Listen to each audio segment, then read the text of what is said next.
najvzácnejšia, pretože je z súťaže, ktorá bola dnes najobťažnejšia s najvyššou výškou prekážok do 140 cm. O to viac nás teší, že v tejto súťaži zvíťazil slovenský juniorský reprezentant Samuel Matejka. Vám Alexandra! Blahoželáme. Jediný bezchybný výsledok predviedol v tejto súťaži a za tomu patrí náš obdiv a potlesk. Alexandra a Samuel Matejka aj z jazdecká spoločnosť Pole Trebostovo. Blahoželáme.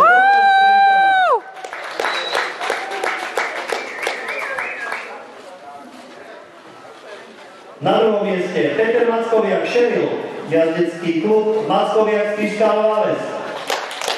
Veteruje a Peter Babišič, člen Volenkovského zboru spoločnosti Silvie Gavorníkovej, jednej z hlavných organizátoriek pretekov tu v Zínskeho zápke.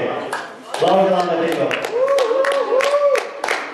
Tretie miesto putuje do Českej republiky zásluhou hanoverského žrebca Al Campero a Mareka Klusa.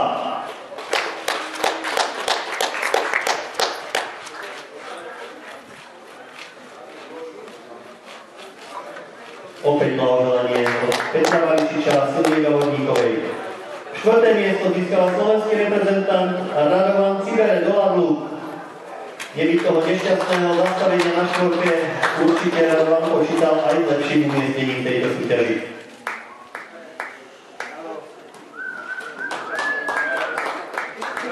Piaté miesto opäť pre Českú republiku vybojovala Veronika Jelinková a Korin 2. A napokon šieste dekorované miesto ostalo po veľkom boji a žiaľbohu chybách na poslednom bojskoku pre domáceho pretekára Ferryho Pála a Salvatora.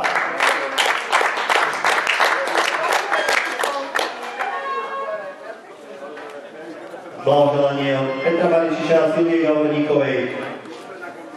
Dnes to Ferry nevyšlo, ešte máme 2 dní. Dámy a páni, to bola záverečná zlatá bodka za dnešným dňom. Rozlúčime sa s vami čestným kolom, ktoré ako víťaz povedie Samuel Matejka a Pavel Alexandra.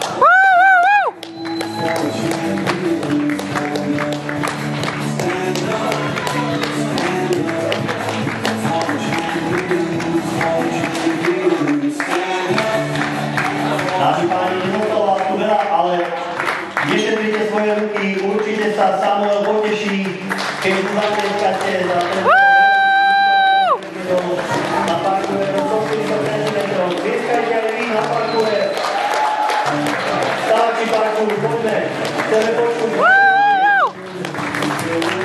Odmejte Samuela, bol to jeho prvé víťazstvo na 140. Blahoželáme Samuel.